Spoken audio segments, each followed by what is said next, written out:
కానీ అది జరిగిందా, ఇది వాస్తవమేనా అన్నది ఒక్కసారి గమనిస్తే 2024-25 చంద్రబాబు నాయుడు గారి మొదటి సంవత్సరంలో రాష్ట్రానికి వచ్చే సొంత ఆదాయాలు 1,19,927 కోట్లు వస్తుందని బడ్జెట్లో చెప్పారు చంద్రబాబు. అప్పుడు కూడా కానీ ఆ ఏడాది వాస్తవంగా వచ్చిన ఆదాయం ఎంత అని చూస్తే 94,937 కోట్లు మాత్రమే.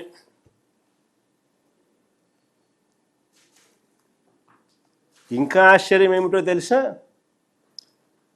అదే 2023-24 అంటే దాని ముందు సంవత్సరం, అంటే వైఎస్ఆర్సీపీ ప్రభుత్వం చివరి సంవత్సరం 2023-24తో కంపేర్ చేస్తే అప్పట్లో రాష్ట్రానికి సంబంధించిన ఆదాయము అంటే ఎస్ఓఆర్ స్టేట్స్ ఓన్ రెవెన్యూ, రాష్ట్రానికి సంబంధించిన ఆదాయం 93,084 కోట్లు. అంటే పెరుగుదల కేవలం 1.99% మాత్రమే. 2023-24లో రాష్ట్రానికి సంబంధించిన ఎస్ఓఆర్ స్టేట్స్ ఓన్ రెవెన్యూస్ సొంత ఆదాయాలు 93,084 కోట్లు ఉంటే 2024-25లో వాస్తవికంగా 94,937 కోట్లు మాత్రమే వచ్చాయి. అంటే పెరుగుదల కేవలం 1.99% మాత్రమే.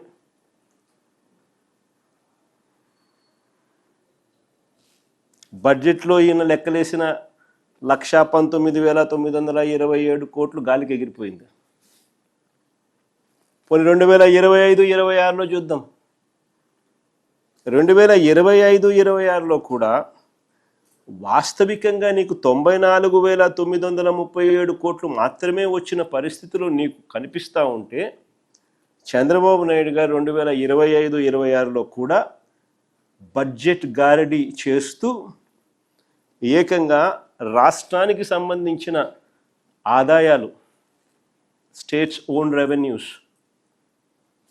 1,27,703 కోట్ల కింద ప్రొజెక్ట్ చేశారు బడ్జెట్లో. కానీ ఇప్పుడు 10 నెలలు ఈ జనవరి ఫిబ్రవరి లెక్కేసుకుంటే, మనకు కాగ్ ద్వారా 10 నెలలకు సంబంధించిన డేటా కాగ్ పబ్లిష్ చేసింది. కాంప్ట్రోలర్ అండ్ ఆడిట్ జనరల్ 10 నెలలకు సంబంధించిన అకౌంట్స్ రాష్ట్ర ప్రభుత్వానికి సంబంధించి పబ్లిష్ చేస్తారు. ఈ 2025-26లో వీళ్ళు బడ్జెట్ చేసిన స్టేట్స్ ఓన్ రెవెన్యూస్ రాష్ట్రానికి సంబంధించిన ఆదాయాలు 1,27,703 కోట్లు వస్తాయని వీళ్ళు ప్రొజెక్ట్ చేస్తే, ఎంత వచ్చాయి ఈ 10 నెలల్లో అని చెప్పి చూస్తే, ఈ 10 నెలల కాలంలో వచ్చింది కేవలం 75,964 కోట్లు మాత్రమే.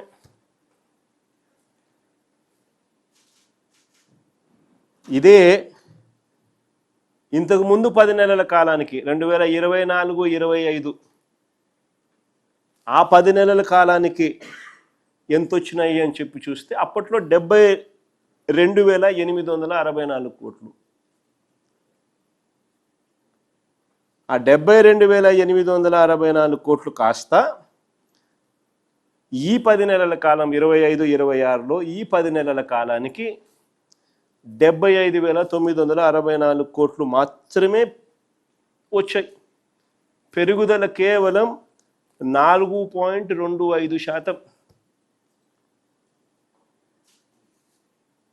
పెరుగుదల ఓన్లీ 4.25%. 10 నెలల కాలానికి 75,964 కోట్లు వస్తే ఈయన ప్రొజెక్ట్ చేసిన 1,27,703 కోట్లు ఏదైతే స్టేట్స్ ఓన్ రెవెన్యూస్ సంవత్సరం ముగిసే లోపల వస్తుంది అని చెప్పి ఇంతకుముందు బడ్జెట్లో ఏదైతే ఈయన చెప్పాడో దాన్ని ఆయన సవరించినప్పటికీ వాస్తవానికి రాలేదు. అక్కడ కూడా మళ్ళా మోసం చేసే ఉద్దేశంతోనే ఏకంగా సవరించిన ఎస్టిమేట్లో, రివైజ్డ్ ఎస్టిమేట్లో రాష్ట్రానికి సంబంధించిన ఆదాయాలు 1,12,349 కోట్లు వస్తాయని రాశాడు బడ్జెట్ డాక్యుమెంట్స్లో, స్టేట్స్ ఓన్ రెవెన్యూస్లో. అంటే 10 నెలల కాలానికి 75,964 కోట్లు వస్తే ఇక మిగిలి ఉన్న 2 నెలల కాలంలో ఏకంగా 1,12,349 కోట్లకు ఎగబాకుతుందని చెప్పాడు. అంటే 36,385 కోట్ల రూపాయలు ఇంకా 2 నెలల్లో వస్తాయి అంటాడు. 10 నెలలకు 75,964 కోట్లు అంటే నెలకు వచ్చేది 7,596 కోట్లు. అలాంటిది ఈయన ఫిబ్రవరి నెలలో 18,224 కోట్లు, మార్చిలో మరో 18,224 కోట్లు, వెరసి ఈ 2 నెలల్లో ఏకంగా 36,385 కోట్లు వస్తాయని గారడీ లెక్కలు చూపించేశాడు.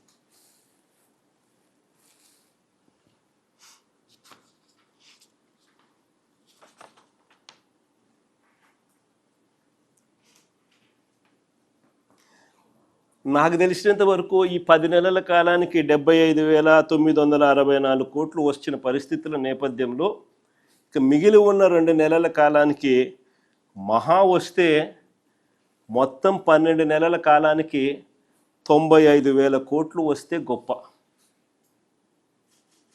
గగనం.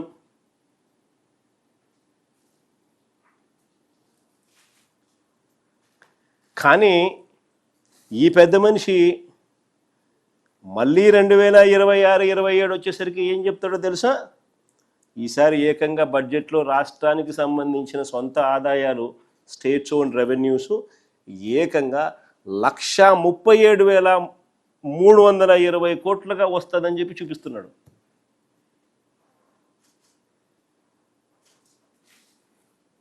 అంటే దాదాపుగా 45% పెరుగుదల.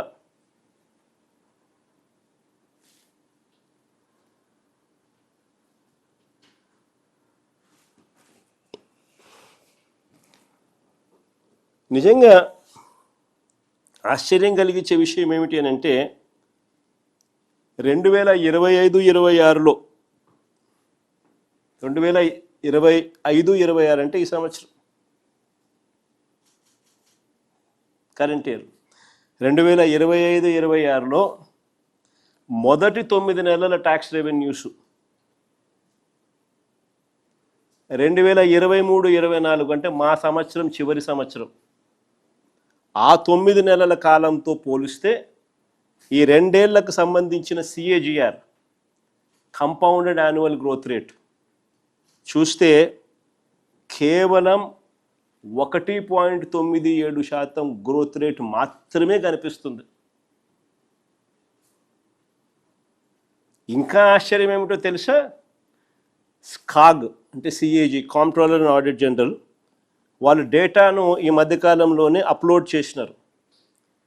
చేసి 23 రాష్ట్రాలున్న దేశంలో చంద్రబాబు నాయుడు గారి పరిపాలనలో ఉన్న మన రాష్ట్రం పరిస్థితి ఏమిటి అని అంటే మనము 22వ స్థానంలో ఉన్నాం. అంటే చివరి నుంచి 2వ స్థానం, చివరి నుంచి 2వ స్థానంలో ఉన్నాం. అంటే రాష్ట్రానికి సంబంధించిన రాష్ట్ర సొంత ఆదాయాలు, స్టేట్స్ ఓన్ రెవెన్యూస్ పురోగతి లో 2 ఏళ్ల పీరియడ్ 23-24 అంటే వైఎస్ఆర్సీపీ చివరి సంవత్సరం నుంచి ఈ 2 ఏళ్ల పీరియడ్కు ఈ 9 నెలల కాలంలో అప్పటికి, ఈ 9 నెలల కాలం ఇప్పటికీ ఈ 2 సంవత్సరాలకు సంబంధించిన కంపౌండెడ్ యాన్యువల్ గ్రోత్ రేట్ చూసుకుంటే కేవలం 1.97% మాత్రమే పెరుగుదలతో దేశంలోనే అట్టడుగు స్థానంలో 23 రాష్ట్రాలు ఉంటే 22వ స్థానంలో మనం ఉన్నాం. చంద్రబాబు నాయుడు గారి అసమర్థత, ఆర్థిక నిర్వహణకు ఇది సాక్ష్యం కాదా అని అడుగుతా ఉన్నా. మరి సొంత ఆదాయాల విషయంలో రాష్ట్రాలతో పోల్చిన లేదా కేంద్ర ప్రభుత్వానికి సంబంధించిన ఆదాయాలు చూస్తే 9.64% పురోగతి. కేంద్ర ప్రభుత్వానికి సంబంధించిన ఆదాయాలు చూస్తే 9.64% పురోగతి. వేరేస్ మన రాష్ట్ర పురోగతి 1.97%. మన రాష్ట్రానికి సంబంధించిన పురోగతి అన్ని రాష్ట్రాలతో పోలిస్తే మన రాష్ట్రం దిగువన 23 రాష్ట్రాల్లో 22వ స్థానం దిగువన ఉన్నాం. దాదాపుల్లో మిగతా రాష్ట్రాల కనీసం దరిదాపుల్లో కూడా లేవు. కానీ చంద్రబాబు నాయుడు గారు ఏమంటారు, వృద్ధి రేట్లో మాత్రం జిఎస్డిపి గ్రోత్ రేట్ వృద్ధి రేట్లో మాత్రం దూసుకుపోతున్నాము, దేశం కన్నా ఇంకా మనమే పై స్థానంలో ఉన్నాము. ఏమంటాడు 2024-25లో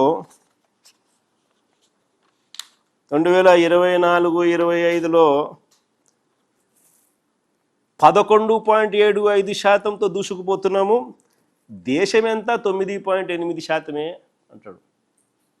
మళ్ళా ఏమంటాడు 2025-26లో రాష్ట్రం 10.75%తో దూసుకొని పోతున్నాం, దేశం ఎంత కేవలం 8%తోనే ఉంది అని అంటున్నారు.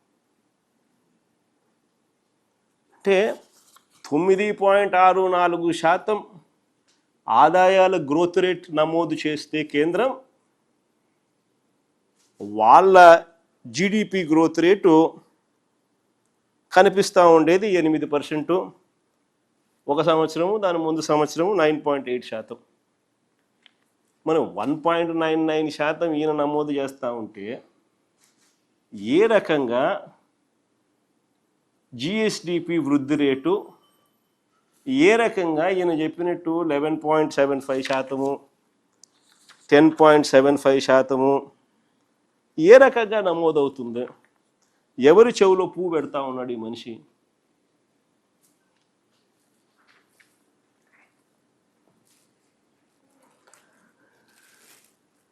అసలు చంద్రబాబు నాయుడు గారి పాలనలో రాష్ట్రానికి ఆదాయాలు రావడంలా, రాష్ట్రానికి వచ్చే ఆదాయాలు తగ్గుముఖంలో ఉన్నాయి. పెరుగుదల అనేది మిగతా రాష్ట్రాలతో పోలిస్తే మనం ఎందుకు పెరగడంలా?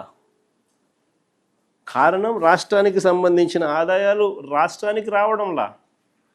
రాష్ట్రానికి సంబంధించిన ఆదాయాలు పక్కదో బట్టి చంద్రబాబు నాయుడు గారి జోబిలీకింత, ఆయనకు సంబంధించిన ఎమ్మెల్యేలకింత, ఆయనకు సంబంధించిన బెనామీలకింత అందరూ పంచుకుంటా ఉన్నారు. దోచుకో పంచుకో తినుకో అన్నట్టుగా. రాష్ట్రానికి సంబంధించిన ఆదాయాలు ఇసుక తీసుకున్నా, మట్టి తీసుకున్నా, సిలికా తీసుకున్నా, లాటరైట్ తీసుకున్నా, గ్రనైట్ తీసుకున్నా, లిక్కర్ మాఫియా ద్వారా లిక్కర్ ఆదాయం తీసుకున్నా, లేదా ప్రభుత్వ భూములు ఎడాపెడా నచ్చిన వారికి నచ్చిన రేటుకు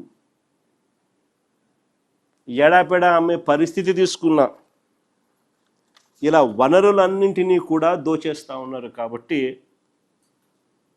రాష్ట్రానికి సంబంధించిన ఆదాయాలు రాష్ట్రానికి రావడంలా.